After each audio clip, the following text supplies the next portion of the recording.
I'm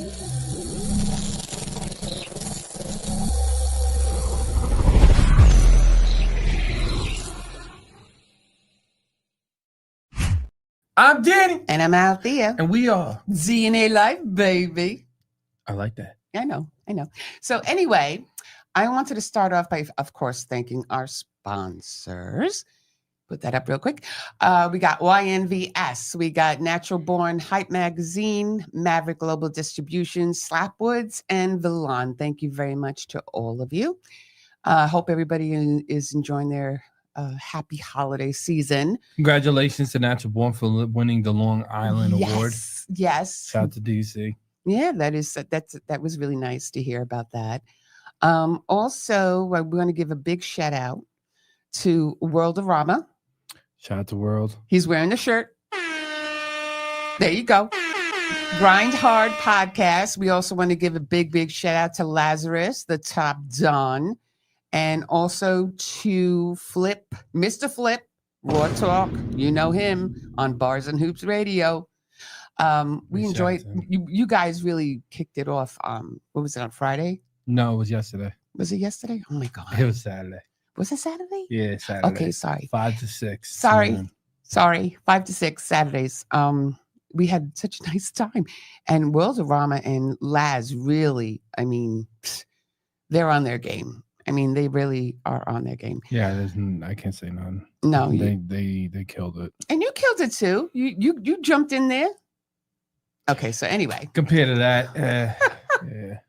So anyway, also just to keep in mind, this is actually going to be our last show of the season. Okay. That was good, right? I tried to trick them. You scared me.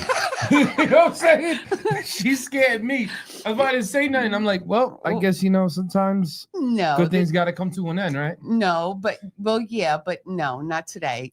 This is our last show of the season. And we're going to be looking forward to 2025 is going to have a lot of surprises for everybody. But we were, I was just thinking about, how we first started and everything. And, you found the clip for me. So I just wanted to play a little bit of our first show. You'll see. Hey everybody, how you doing? My name is Danny. Althea. And we are the DNA Show. Yes, we are. We got a special guest today, Cake Life man, entrepreneur, dope rapper man, and we want to actually sit down to a couple of segments and for the young guys who's trying to understand the music industry and trying to get into the industry, we did this to have a strong platform for independent artists. It doesn't matter even in entertainment, it's all walks of basically artistry. So I'm here, my wife right here. Everyone's like, yo, why'd you bring on your wife? Man, let me tell all y'all listening here. When you care for some woman, man, no, I'm just playing. Go ahead. No, but basically, the show will head around not just musicians. We'll be talking to several artists, authors, comedians, film directors, everybody. We're going to try to show the same love and support that we were shown, and we're basically going to showcase them in Long Island because we love Long Island, and we love Danny too. But who doesn't love me? That's all I got to say. Everyone's like, oh man, look at this cocky mother. No, I'm playing. But listen, anyway, like I was telling her, is basically I wanted to give a platform for artists to come out because a lot of times people don't really show independent artists a lot of love and everybody's in competition a lot out here. And I'm like, you know what, man, it's time to break that barrier and really put everybody together inside the community. Young, talented artists as well as, middle-aged kind of artists, no matter what. We're still artists inside this community, man, and we got to keep it going. That's right. But anyway, let me talk to you about yesterday's performance. Don't be looking at me like that, woman. Ooh. Oh my God. See how I was skinny? I had a full thing of hair. Let's see. Oh my God. Oh my God. That's what a show does. You see, people, that's what bringing a whole community does to you. It makes you grow old. Well, you know what? Let me tell you, And you had your hair straightened. You were trying to look all good in front of. What happened with that? You know Where did that go? Oh, you know what? I thought you liked my hair this way. Yeah, it's cool, but that way that you look right there was just absolutely stunning. Oh, okay. So if anything, maybe I'll think about going to the hair I want to salon. just do one real quick before you're done. Go ahead. So, you got the charts? You want to put up the charts real quick? Okay, put up the charts. So these are the charts right now for the week with the media base, because we always put up the media base charts. Put up the DOT, please. And yes. digital radio tracker right here as well, because a lot of people always ask me about it. Mm-hmm. There you go, write that in there. What DNA does, because we have our own iHeart channel as well on the iHeart app. So and we're live right now on it. So yes, we DNA are. What? Well, we're simultaneously on iHeart right now. So if you even were on our app right now, you would be hearing the show live there as well. And you can stream us live on our app as well, too. Mm-hmm. And our app is DNA Digital Media. You can find that on the Play Store. Just go download that. And you can also find us on iHeart with D&A. And definitely download another thing that we have is Power 104.9 Long Island that we're live in all the time in this show as well. 24/7, baby. It's a radio station that we own. We own 2 radio stations, ladies and gentlemen. But after that, I just want to tell everybody too, man, we're gonna get really, I want to give a big shout out to M City Jr. Mm-hmm. And we did a great job in the review. Everybody loved the review. And oh my God, yeah. Just know we're gonna be doing the review probably like once a month. Once a month, we're gonna do a review, and we're gonna be bringing up the top A&Rs, mm-hmm. the top hip hop, the top, platinum rappers, because we want to give everybody, insight on the industry. Yes, we do, and that's what we're going to do. So, with that said, you got anything else? Nope. Okay, so with that said, coming up, we have a soulful rock artist. Her name is Brittany Bexton. And you'll learn more about her in maybe 2 seconds. Okay, maybe 2 minutes and 2 seconds. So wait for the commercial break. And right here on this show, we're going to have Brittany. So stay tuned.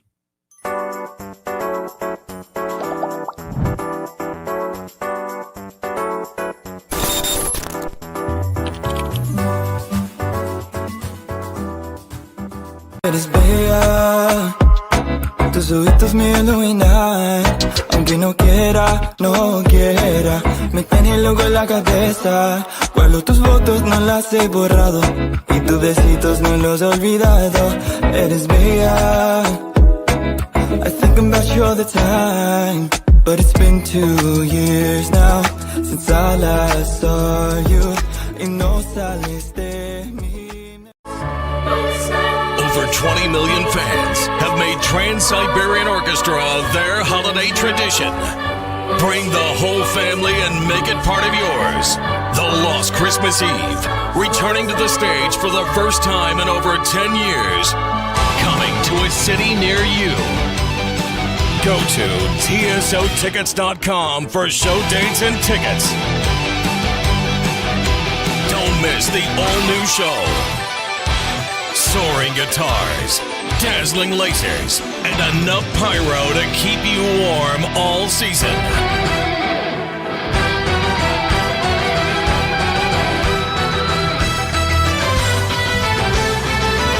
Coming to a city near you. Go to tsotickets.com for show dates and tickets. The Lost Christmas Eve, live in concert.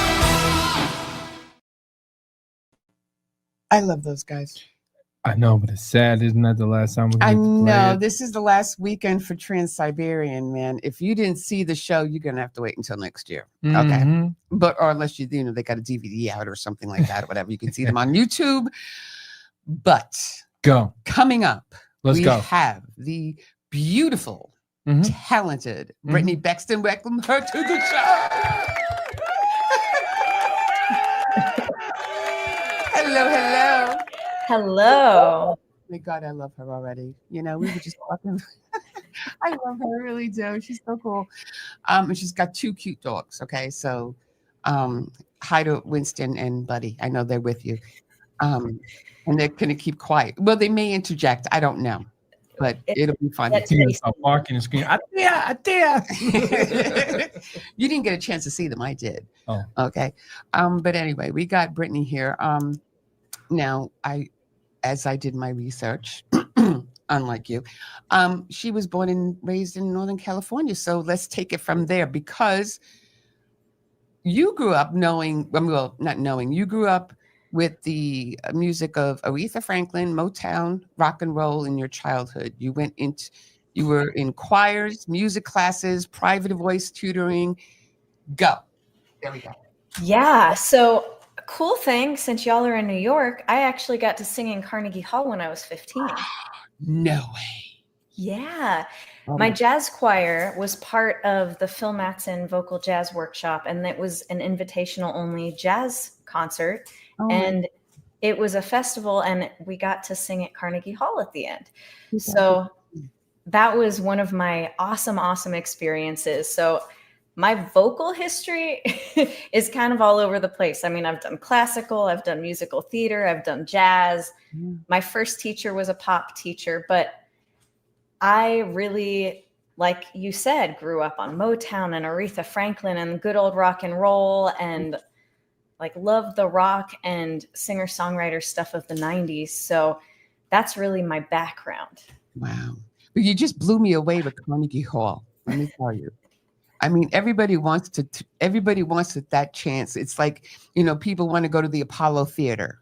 They want to be on that stage. You know what I'm saying? Carnegie Hall is the same platform. And my mom performed in Carnegie Hall. Wow. My mom was an opera singer, but she was in a choir, and she was one of the lead sopranos, and she got to perform in Carnegie Hall. That was her only time ever, in the spot. She never pursued it because she had 2 kids.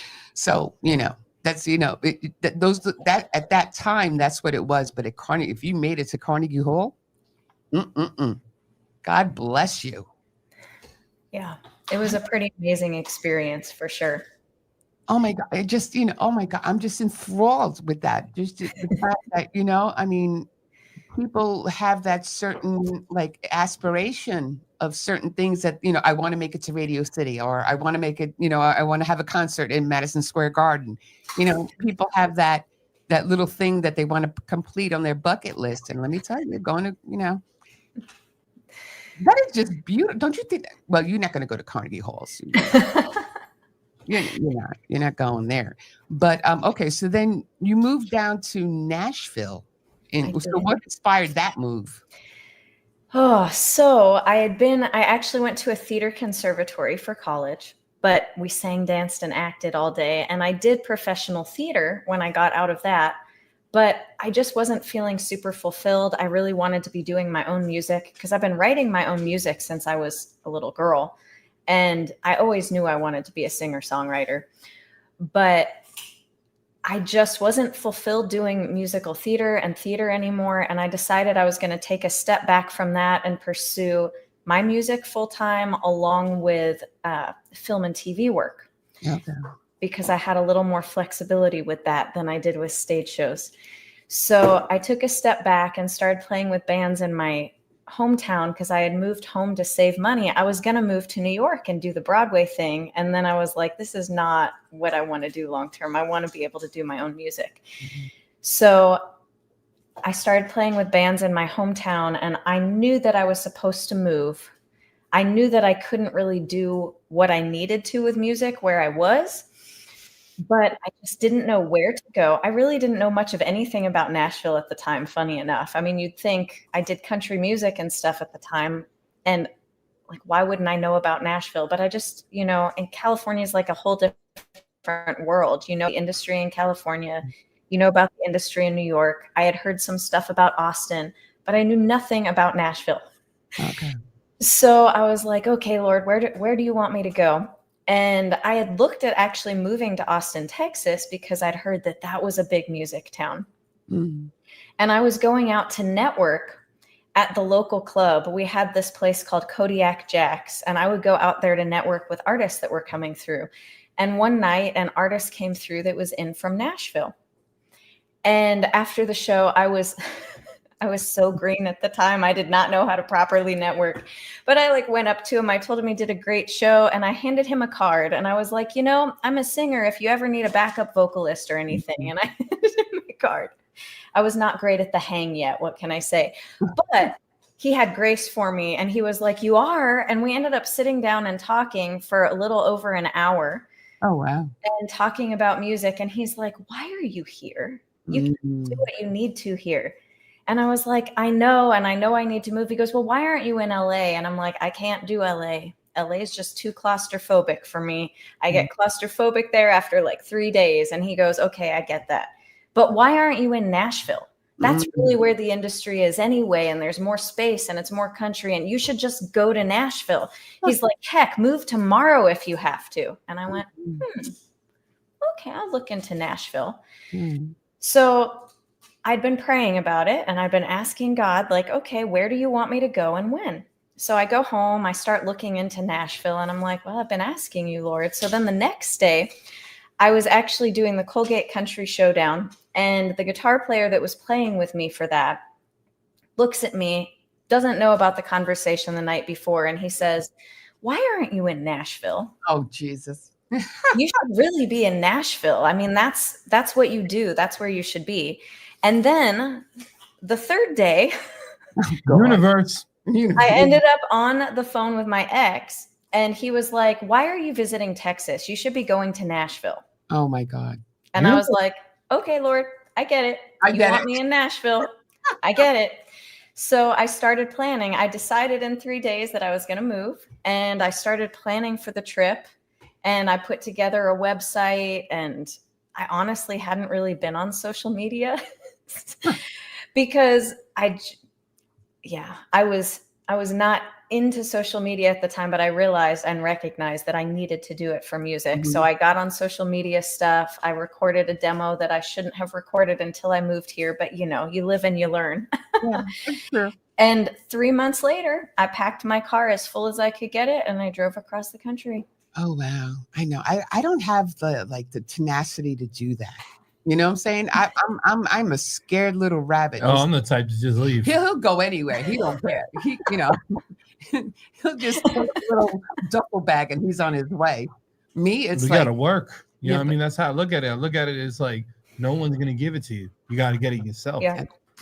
That's why I feel that a lot of artists fail because they're waiting for somebody to take them. And it's like that's never gonna happen. Yeah. Yeah. Yeah, you have to grab hold of it yourself for sure. I try to grab, but I'm like more of a pincher, you know. I don't, you know. Pinch here, pinch there. She like snips. She goes like this and does like a little snip. And then I look at her and I just take the whole thing on my hands like this and I just grab it. And she's like, "What are you doing?" I said, "Listen, man, that's how you gotta be." I'm just a little bit more of the You're reserved. I'm not reserved. me reserved. Yeah. Whatever. No, you don't. I am the. I am not reserved. Yeah. I am not reserved. Don't listen to him. He doesn't Certain understand. things. No, you know what? She just does things like she won't go like she'll go fully, but then she won't. Me, I'm just the crazy one that just goes, all right, we're out of here. Yeah. Clearly, Let's go. And I'm like, no, I'm not It going. is what it is. I mean, even if it ends up a dead end road, you still tried. Well, yeah. You know what I'm saying? It's like you're driving a car, and when you're driving a car, still trying to get the right directions, don't know where you're going. You might end up somewhere that's going to lead you right to the right direction. If I don't have That's the how I right look at it. GPS, dude, I'm not getting in the car. you know, I wrote a song about that. You did? I did. I wrote a song called Just Crazy Enough. Are you serious? I am serious. Probably about me then. No, it's about me. It's about me. You're not crazy. No, it's about me. It was right after I moved to Nashville. I we actually had a writer's night scheduled, and my guitar player backed out the last minute, like literally the morning of the writer's night. And I was like, what am I supposed to do? Do I have to haul a keyboard? Like, how am I going to fill this in? And I went to the bank and I ran into someone I vaguely knew, like it was the boyfriend of a friend. And I'm like, hey, you play guitar, don't you? And he goes, I do. And I'm like, do you want to play with me tonight? Oh, wow. And he was like, yeah. Oh, Yeah, let's do it. So that afternoon, I actually went to the boot store where he worked, and we practiced in the back, and he played the show with me that night. Oh, that is so cool. See, those Yeah, but that's what usually happens. Yeah. Usually, people, those spontaneous moments. You well, know, one door sometimes- closes, another door opens. Yeah. Well, and when I walked out of the bank, I thought, this is crazy. I've never even played with him. I don't even know if he's good. And I walked out and I thought, man, you have to be just crazy enough to be in the music industry. And then I was like, ooh, that's a good song title. Yeah. It's crazy. There's nothing wrong with that. I mean, come on. Half of the time, everybody's freaking going there. Like, what I don't like, one thing I don't like about the music industry is that it lacks commitment. The people that you think is going to be the most committed are the ones that back out, and then all of a sudden you just have a spontaneous moment. It's like, yo, bro, I own a guitar. And you're like, what? What? Yeah. I'm like, you know what? Let's just do it. Then all of a sudden that becomes your band member. Yeah. Yes. That's how it works. Yeah. I found plenty of rappers like that. Like there was one cat was like, yo, meet me in the station. All right, I'm gonna come. Get the text 5 minutes. It goes, oh, I can't make it. And then all of a sudden you see a kid from the corner right there literally rapping. All right, bro, come in. And he's actually better than the guy that And was he's supposed better to come. than the guy that's supposed to come in. You're like, he's like, yeah, man, I worked with Dr. Dre back in the day. Yeah. And I did it. You're like, Divine intervention. you're like, what Yes. are you doing down the street corner? And he's like, oh man, I just chilled there, bro. Yeah. I just practiced my skills. You're like, yo, Yeah. that's why I tell everybody, you never know who you bump into. No, It's true. it's never. Every instant has its reasoning. Well, God gives you pieces, right? And you got to Yep. put the pieces together. And the way you put the pieces together is not knowing how to put the piece together. It just happens that way. Yes. Speaking of God. Yeah. Okay, you ready for this? That was a good segue too. Speaking of God, in February, this one over here, she's an author too. So she wrote a book called Learning to Believe Again, 30 Days to Finding Hope, Faith, and Comfort in God's Truth. Why is that? I'm very like that's a dope title. Yeah. Thank you. What made you come up with that? So I wrote the song Believe Again before I wrote the book. Mhm. And it came out of me healing from PTSD. After I moved to Nashville, I went through some pretty crazy things. I moved, and the first roommate I had to get a restraining order against in the first 3 months that I was in town because he threatened to kill me. Oh, I can laugh now. Not really funny, but yeah, I know what you're saying. but God protected me. Right. And it was like a series of crazy things. That was just really the first crazy thing. And then I went through like a series of crazy, insane personal betrayals and work betrayals. And it was like just kind of one trauma after another. And it compounded into PTSD, which I realized after I'd been touring basically for 4 years full time. I realized I had PTSD because I was having like disproportionate emotional responses to things. And no one on the outside would know, but on the inside, it felt like I'd been run over by a train. And I realized I needed to sort of take a step back and really put some roots down in Nashville because I'd been on the road pretty much full time since I'd moved to town. And I didn't have roots. And I started going to counseling for trauma therapy. And in that process, I'd always believed in God. I never stopped believing in him. It kind of would have been like stopping believing in a best friend that you'd known since childhood. I couldn't not believe in him, but my trust for him had been really shattered because of everything I went through. So I started in the process of going through counseling, trauma therapy specifically. I also went through a process of rebuilding my faith. Right. And one day I saw someone who they had the peace of God and they had that light. And I was like, I used to have that and I want that back. Exactly. And I started fighting to get it back. And that really meant like diving into the word of God every day and really seeking him. And my prayer during that time was, God, I believe, help me overcome my unbelief, which is from a story in Mark where a father, his son had been dealing with demons his whole life and no one could heal him. And even the disciples couldn't free him, but Jesus came and said, do you believe? Yep. Because anything is possible for those who believe. And he said, yes, I believe. Help me overcome my unbelief. And that's all we need is the choice to believe because God fills in the rest. And he did. He rebuilt my faith. But it was a process, because when you've gone through a lot and you are unraveling trauma and healing, it's a process. And I learned a lot along the way. So the song came first, actually. It's called Believe Again. And I was co-writing with someone I had never co-written with before that day. And I got triggered. I had a trauma trigger. So I felt like I'd been run over by a train. And I was on my way to the co-write, and I was just like, oh God, what am I going to write tonight? I feel terrible. Like, I have no idea what we're going to write. And I just heard him say, you're going to write Learning to Believe Again, because that's what you're doing right now. Mm-hmm. And I was like, okay. And that's what we wrote. Learning to Believe Again. And then when the book came about, people had been telling me I needed to write a book for years, like basically since I moved to town and had all of these crazy experiences. But I was like, I think I'd like to have a little more victory before I write my story. But during this healing process, I was getting all of this revelation from God, like healing revelation. And I would share these words that I was receiving in my email list.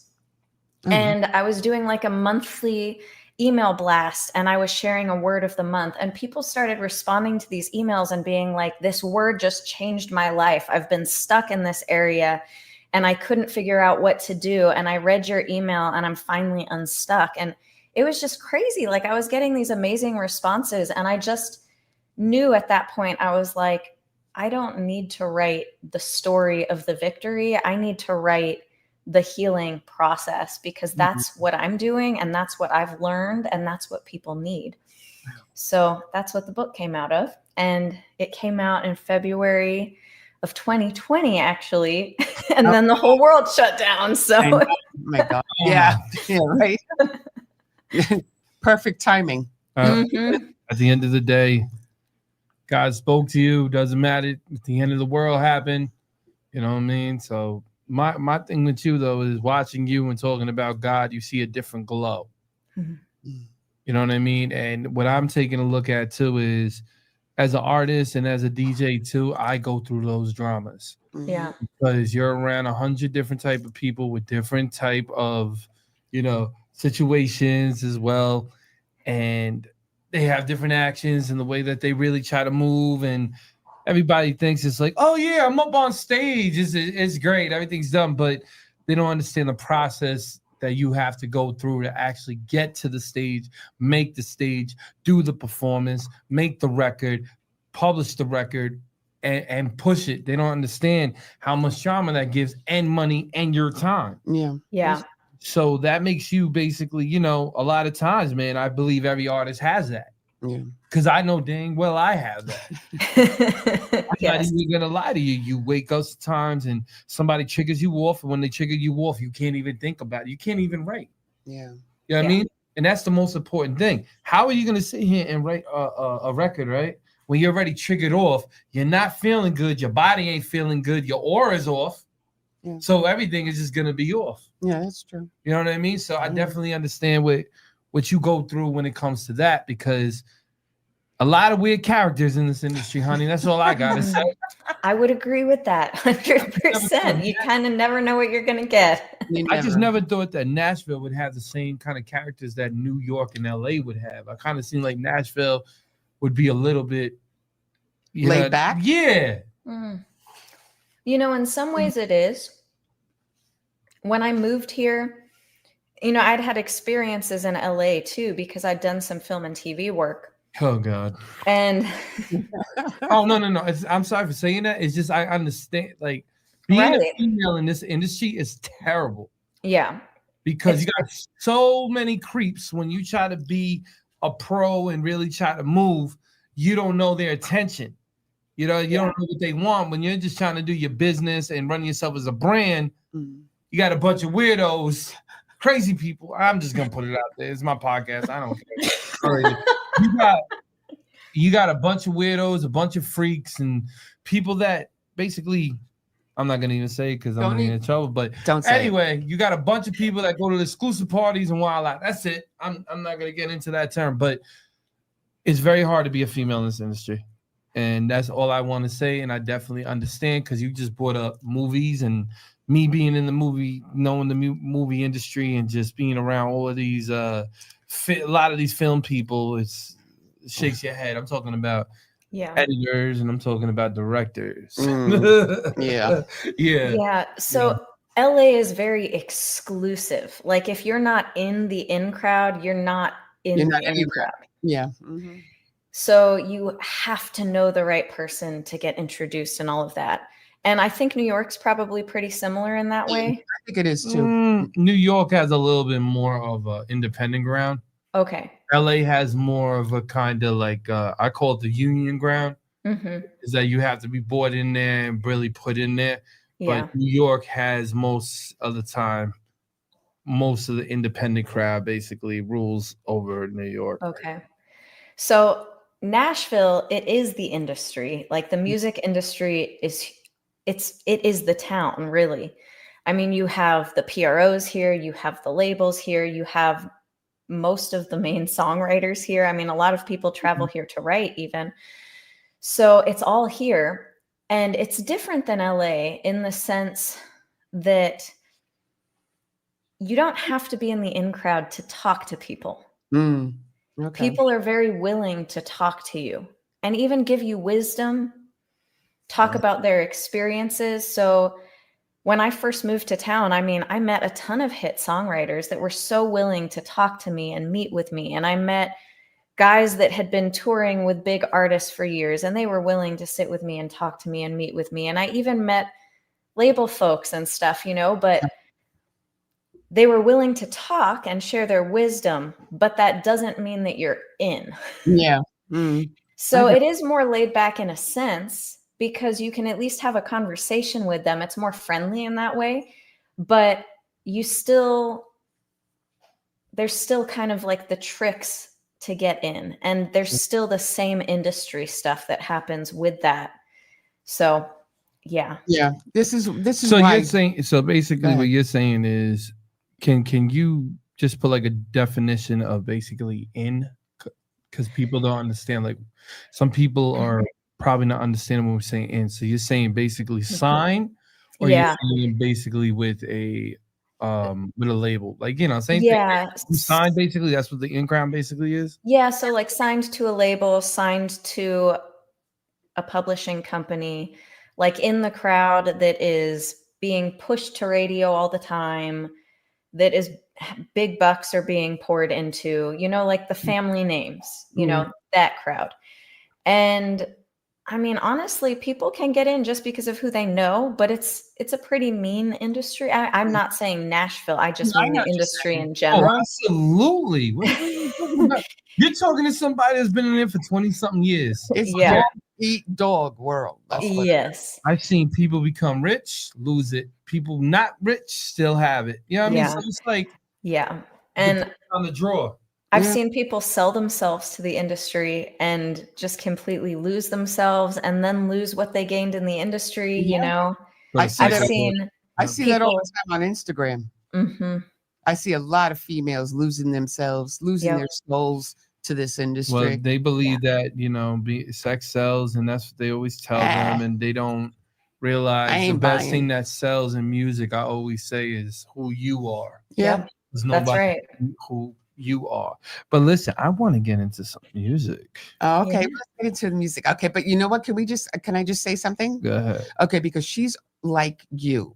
Ready for this? Okay, because he is a New York State advocate, and he was anti-bullying. Oh, okay. So did you know she is a very big activist with domestic violence? This one over here.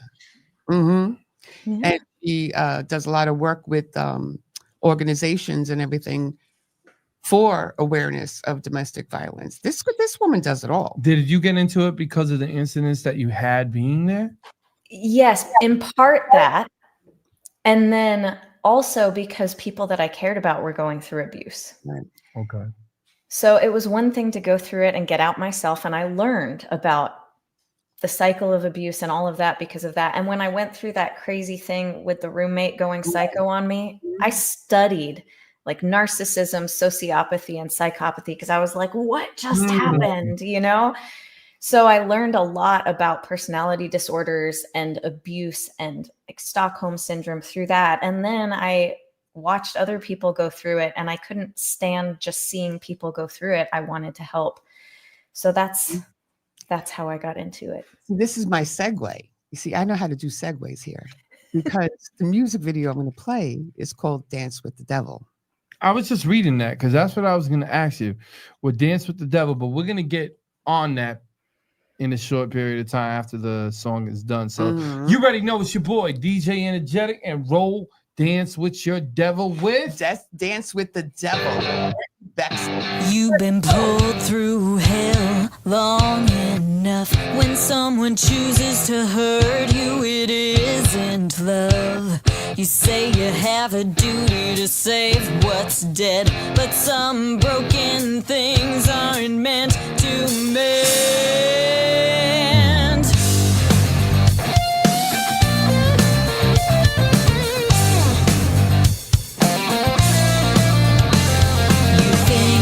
If you spin around again, you'll make the devil dizzy and stop the sin. But the more you try, the less you feel your worth. You can't move through fire and not get burned. There's no way to win this game. You lose it all or you grasp the flame.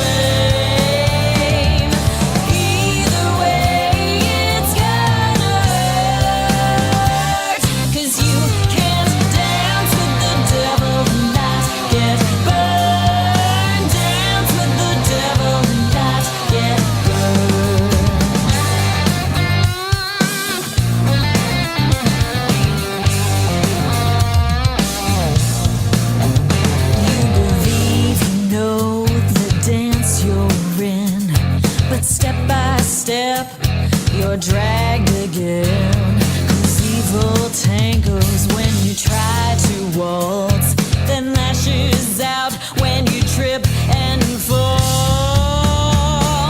There's no way to win this game. You lose it all or you grasp the flame. Either way, it's gonna hurt. 'Cause you can't dance with the devil and not get burned. Dance with the devil and not get burned.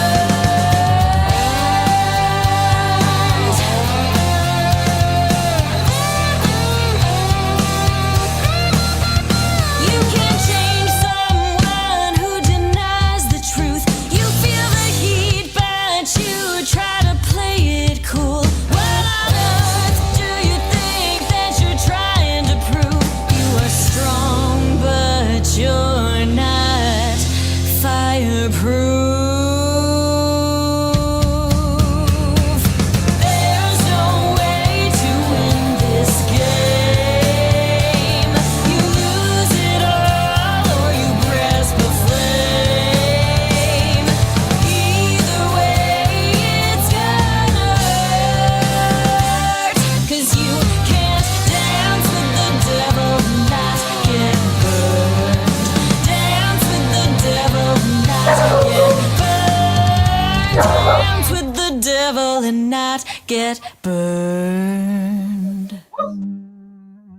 Love that one. I love that. You know when she does that, man. Oh my God. She dance with the devil. I'm sorry. Is that the one that's right now being charted? It is, yes. Of course. So- Man. I love Okay, it. so that record is phenomenal. I love okay, that the record. only person that I can actually, and me and her agreed on. We this agreed. guy We that- said the same. You know, we do our little notes when we're interviewing people, like who we think they kind of emulate a little bit. Uh-huh. And I said the minute I heard the man, I was like Carrie Underwood. Yeah, I can't. You know, I was trying to figure out who you sound like, and I looked at her and I said only one person, and she said there, and I was like, that's the only one that comes to mind. Man, yeah. You know, I mean, she's got the undertone. She's got everything. She's got, yeah. No, the sound, you know what I mean? The sound, just, yeah. The sound just sounds. You got it. She's got her own. But no, you got your own on there, and it's number 47, right? Or 48. Yeah, it was either 47 or 48 when the charts closed. I don't know. I just know the top place that it's been so far on the charts was 47. So it peaked on 47. Right? Face, baby. Big shout out to you, man. And definitely everybody listening right now, check that record out. That record is phenomenal. I love it. Sorry about the barking. No, you gotta give a big shout out to Howie and listening. Oh, okay. Of course. A big shout out to Howie and Debbie out there in California. Yeah. They are my. They be finding so good talent, man. It's so not about finding. They have them. That's what I'm saying. They have the talent. They're just bringing it us here in New York, and I'm loving I'm feeling the heat from California. So my thing is, right? You as an advocate, did you write that for advocacy too? I did. That's what it sounds more like to me. Not saying it's not his single. What I'm saying is it sounds basically like you've been through it. So when you're doing the music, it's so potent because if it just struck like a knife, because it felt like that you were basically in this rock with the devil. She sings it. No, but what I'm saying is It's been so good until now. Buddy, come here. Come on, buddy. It's all good. Sorry, I'm gonna give them an extra treat. We'll see if it quiets them. That's okay. If I had treats, I'd give one to Danny right now. She's right though. Well, listen, but yes, to answer your question, that I didn't write it with advocacy in mind exactly, but yes, I wrote it to help people get out and basically to say all the things I wanted to say. Because when I wrote it, I was watching someone I was really close to go through abuse. And, you know, it's easy to help people that you're not super close to. Yeah. But sometimes it's harder to help the people that you're closest to because they think you're biased or whatever. And they just can't hear the truth from you. So it was like, they'll believe a stranger though. Yes. Isn't that interesting? I don't understand it neither. Cause you know, we be saying things and they be like, oh, okay, cool. All of a sudden you walk down the block, the guy saying the same exact thing and they listen. Yeah. So right.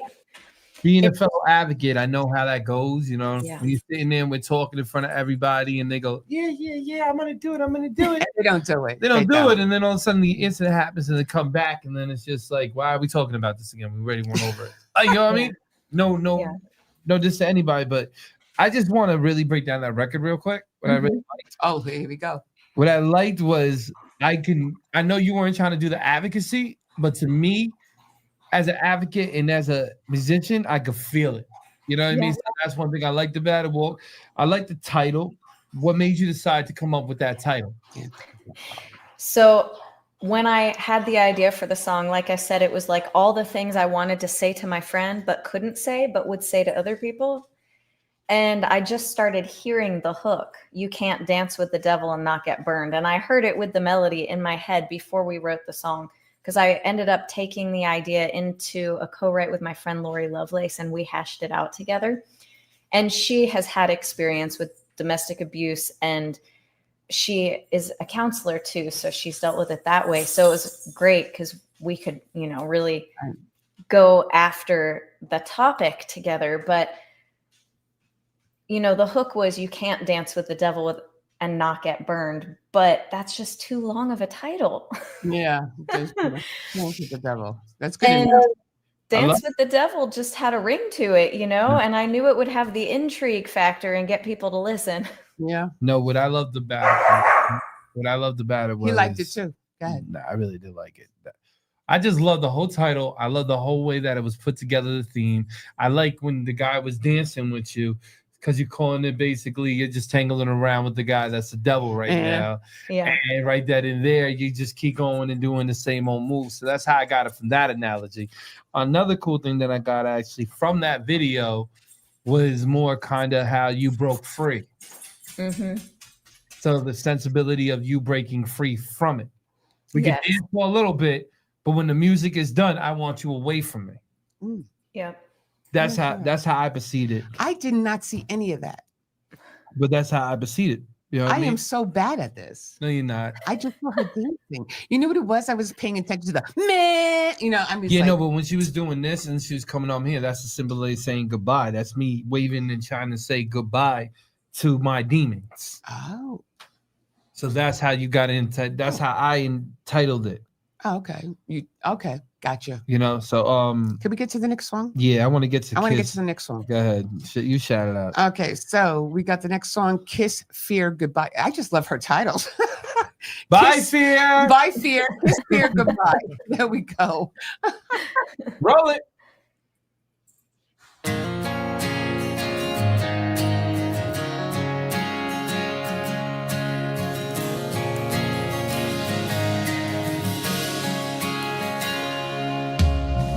I hear you whispering those soft, familiar lines. Possessively, you're holding me, tying up my mind. You've had me blindfolded, hidden from the light. And I've second guessed myself for the last time. You've held me back so long. You've had me in your grip. This heart is moving on, 'cause I've had enough of this. I'm gonna climb, I'm gonna rise.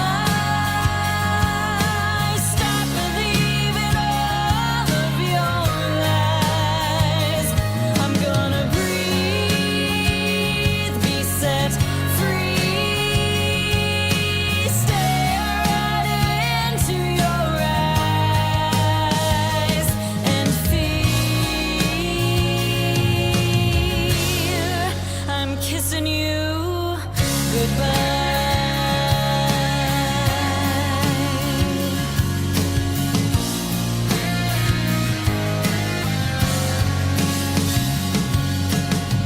I've danced with you so long in this church of quicksand, but just as I was going under, love reached out its hand.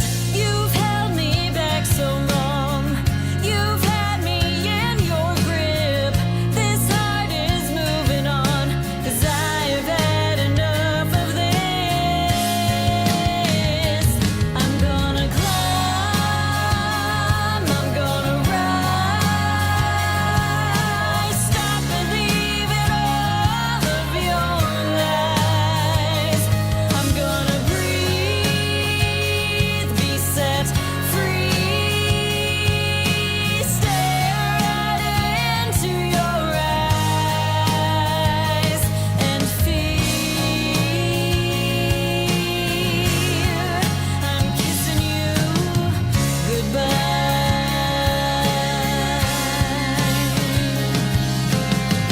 You'll try to get back in, but this time I'm not answering your call.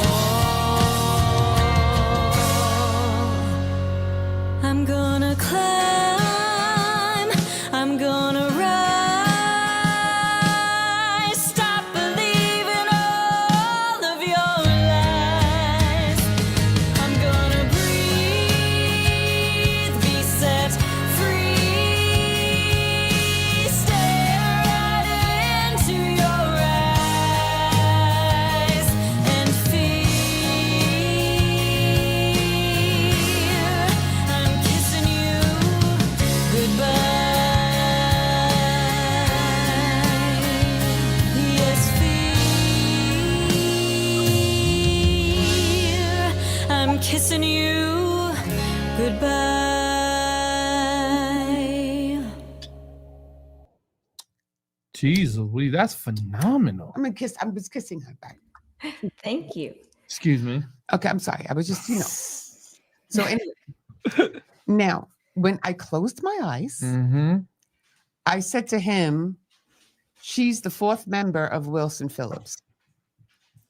I don't know Wilson Phillips. Oh, you know what? That's it. We're not talking. Let's end the show. That's it. We're done. It's over. Okay. Look them up. I will. Wilson Phillips. It was a girl country group. I Okay. think I think 2 of them were the daughters of Michelle Phillips. Okay. Wilson Wilson Phillips. Phillips. If we, my favorite song from them was "Hold On," and I'm picturing you in you making them a quartet, you know, 4, right? And I can see Quadra. her. No, anyway, just what it took me back there. It took me back there because these women were phenomenal. See, she's her own. I'm gonna say Faith. Faith Hill. Yeah, you got a little bit of Faith Hill in there. Cause when I heard her when she was in Good, Mm. I was like, yeah, no, that's Faith. Oh, okay, we agree. We love the, you know, it's not like we're trying to compare. It's just like, you know. You know what? A lot of people think this is like, you know, with hip hop and all of that, but DNA stands for the DNA of music. Yeah, we're like Yeah. the DNA of music. You know, so when I hear that, I was like, that's Faith. Yeah. You sounded just like Okay. Faith. I'll take Faith. Faith. Listen, you over there. I can hear you in the background. Yes. He's Yeah. grumbling at me. He ain't grumbling at you. He's grumbling at They got through their very long-lasting chews inordinately fast tonight. It's okay. It's all right. We love doggies. Yeah. You got to see them. They're so cute too. They are cute. Winston and Buddy. But again, the videos, that video was so cute, you know, and with that song, right? With that particular song, she didn't even need the video.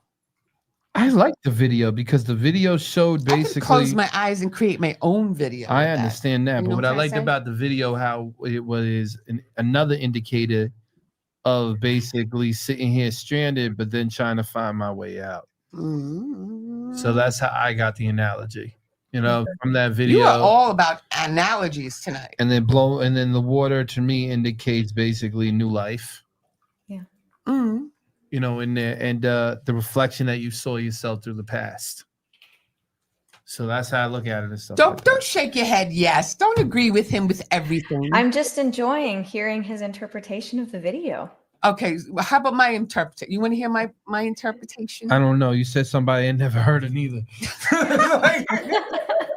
I can't believe you two are too much. And Come you, on, and you both everybody's are in the laughing. music industry. Exactly. That's why I could say all this. Okay, I'm just saying Wilson Phillips. We don't know Wilson Phillips. Okay. No. So anyway, with the video, I think it's like basically saying to someone that, you know what, I'm not afraid of you anymore. I'm not afraid of being alone. Okay. I'm not afraid of being independent. I'm not afraid of being my own true self. That's what I get. Yeah. That's what I get. You know, when I wrote, Am I getting it or what? I mean, come on. yeah, no, I mean, when I wrote that song, I wanted to personify fear because our relationship with fear is like an abusive relationship. Right. Yeah. Because fear whispers all of these lies in your head. Yeah. Buddy agrees. But he agrees. Fear. Do you want a timeout, sir? Nah, he's saying tell him. Do you want to find out? I'm already in timeout. Okay, go ahead. So yeah, I just wanted to personify fear because fear is like an abusive relationship. It speaks lies to you and it tries to torment you. And that's what happens in abuse, you know? So I just thought it would be neat to make fear a person, even though I really was talking to fear, because when I wrote that song, I had been going through the healing process from the PTSD and I had just started facing fears, like basically being like, this terrifies me, I'm going to do it anyway. Right. Yeah. And there's freedom in that because when we take the bricks of fear out of those walls that we've built up, it comes crashing down because fear is really a lie, you know? I mean, unless it's like the healthy kind that says, don't jump off a cliff, you know, there's healthy fear, but then there's totally unhealthy, like ungodly fear that tries to torment you and rule your life and shift you from things that are good and push you into the wrong things, you know? And I was just not going to do it anymore. I decided to just face the fears and kick the bricks out so that that wall would come down and I could have freedom. I love it. I'm telling you, I think Winston would agree. Yes. I agree, and I'm in timeout too. Yeah, but because she comes up, because when I was looking at her Instagram and stuff, everybody should go check her out. Because she has like all these like different types of sayings and proverbs and stuff like that on her page. And the one that got me, the one that I thought was really good, was not everyone who says they are in your corner is really in your corner. Silver tongues often speak lies. May they be exposed in your life so the right people are able to be in your life. Love that one. I love it too, but I always looked at it, if they lie, just rip out their tongue. That's my baby. If you got a silver tongue, man, why don't I just steal that tongue, put it in, and get money out of it? No, we do not believe. See, even Winston is upset with you. I heard of a golden heart, but when I gotta take a No. silver tongue, I'm sitting there and I'm putting that into gold. No, let's not. And say we did. Okay, so anyway, I really appreciate it. We've had such a great time with you. Yeah, it's been We excellent. really did. Excellent quote too. Love it. I know. She's just so cool, isn't she? Nah, I love it. I love everything, man. This is a really good show. I like her. Thank you. I like you guys too. It's been fun. I know, right? We are such a great guys. I can't believe it's almost over. I know. You know what? When you're having fun, it flies, right? Yes. That's how I feel. And when we first started, you saw the clip when we first started. Yes. Right? We've come a long way. Okay. You came a long way. I was born a star, Oh, honey. you know what? Here we go. Okay. Let me tell you, I was so nervous that first show. I was totally out of my element. I had no business in the music industry or anything. And he was like feeling my leg underneath the table going, like patting me, going, don't worry, you're okay, like, don't worry, baby, don't worry, you got this. But I was really, I was sweating bullets. You couldn't tell, but No, when you went like this with your hair and then came down like this, you could say that you were uncomfortable. yeah, I was not in my element. But let me just tell you, everybody up until from that day until tonight has been a whirlwind for us, and we've enjoyed the show as it's progressed and everything, and all the people that we've gotten the pleasure of meeting and stuff, and it's just been. And you're our last show in 2024. I can't believe 2024 is over. Almost, not quite. We still got a couple days, but this year went by so fast. I know, it went by so fast. And I'm like, this is going to be our last show for the year. Mm-hmm. So next year is going to be better, and hopefully we'll still be running and we'll have everybody on, but we'll definitely be in touch with you. We'll definitely be keeping up with you for sure. Yeah. We would love to have you back on the show. I would love to come back. This has been lots of fun. Thank you so much for having me. And Buddy too. We want them both. I'll bring more treats. I'll I'll have to get an even longer treat next time. I know. Okay. So anyway, everybody go find Brittany Bexton. It's Bexton. You can find her on Instagram, Twitter, TikTok, every social media platform. Go check her out. Check out her new song, Dance with the Devil, people. We got it here. DNA Live. Brittany, take us out, baby. Thank you so much for having me. And thank you everyone for joining us tonight. It was great to see your comments. Have a blessed new year. Thank you. Thank you. See you next week, everybody. Peace out. Peace out, ladies and gentlemen.